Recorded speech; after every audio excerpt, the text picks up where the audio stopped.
শুভ সকাল। আজ 10ই আশ্বিন 1432, ইংরাজির 27শে সেপ্টেম্বর 2025। আজ দেবী পক্ষের পঞ্চমী তিথি।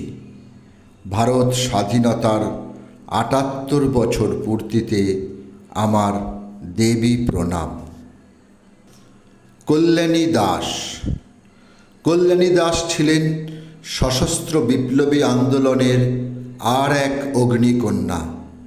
তাঁর পরিবার ছিল রাজনৈতিক পরিবার।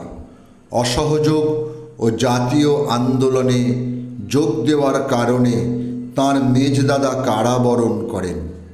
ছাত্রাবস্থাতেই তিনি রাজনৈতিক মনস্ক হয়ে ওঠেন। 1930 ডালহৌসির অত্যাচারের বিরুদ্ধে প্রতিবাদের জন্য আইন অমান্য করে আন্দোলনকারী ছাত্রদের যোগদানের জন্য তিনি নেতৃত্ব দেন। 1932 আইন অমান্য আন্দোলনে অংশগ্রহণ ও গ্রেপ্তার। 1938 মার্চ মাসে নির্মলেন্দু ভট্টাচার্যের সঙ্গে বিবাহ বন্ধনে আবদ্ধ হন এবং 1940 সালে তিনি বম্বেতে চলে যান স্বামীর কর্মস্থলে। 1942 সালে ভারত ছাড়ো আন্দোলনে যোগদান করেন এবং বম্বেতেই 3 মাসের জন্য কারাবরণ করেন। সেখান থেকে কলকাতায় ফিরে এসে 50-এর মন্বন্তরের দুর্ভিক্ষ পীড়িত মানুষের সেবার কাজে আত্মনিয়োগ করেছিলেন। শেষ জীবনে জীবন অধ্যায় নামে আত্মজীবনী লিখেছিলেন এবং সেবামূলক কাজে নিজেকে নিয়োজিত রেখেছিলেন। কর্মজীবনে তাঁর উল্লেখযোগ্য কাজ হল MA পড়াকালীন তিনি ছাত্রী সংঘ গঠন করেন। এই সংঘের সম্পাদক ছিলেন তিনি। প্রীতিলতা ওয়াদ্দেদার, কল্পনা দত্ত, বীণা দাস, সুহাসিনী গাঙ্গুলি, ইলা সেন, সুলতা কর, কমলা দাশগুপ্তের মতন আন্দোলনকারীরা সেই সংগঠনে যোগদান করেছিলেন। কমলা দাশগুপ্ত। ঢাকার বিদগাঁও গ্রামে কমলা দাশগুপ্ত বেথুন কলেজে পড়তে এসে কল্যাণী দাসের ছাত্রী সংঘে সদস্য হন। প্রত্যক্ষভাবে জড়িয়ে পড়েন স্বাধীনতা আন্দোলনে।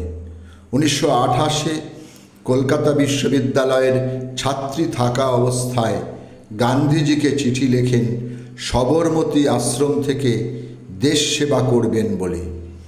গান্ধীজিও লিখেছিলেন, বাবা মায়ের অনুমতি নিয়ে চলে এসো। মায়ের অনুমতি না পাওয়ার জন্য তাঁর আর যাওয়া হলো না।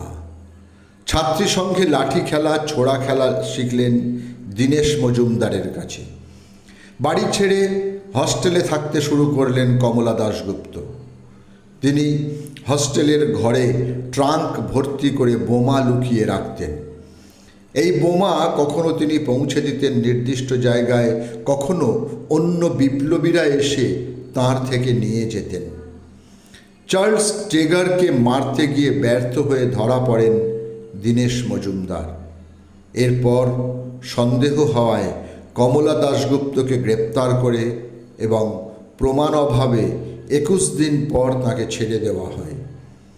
এরপর বীণা দাসের সঙ্গে জড়িত থাকার কারণে সন্দেহ হয়, তাকে ধরা হয়, আবার ছেড়ে দেওয়া হয়। 1942 আন্দোলনে তিনি আবার ধরা পড়েন। 3 বছরের জন্য জেল হয় তার। রক্তের অক্ষরে শিরোনামে তিনি আত্মজীবনী লেখেন এবং স্বাধীনতা সংগ্রামে নারী এই বইটি লিখে নারীদের জ্বলন্ত দলিল আমাদের উপহার দিয়ে যান। সকলকেই আমার আনত প্রণাম।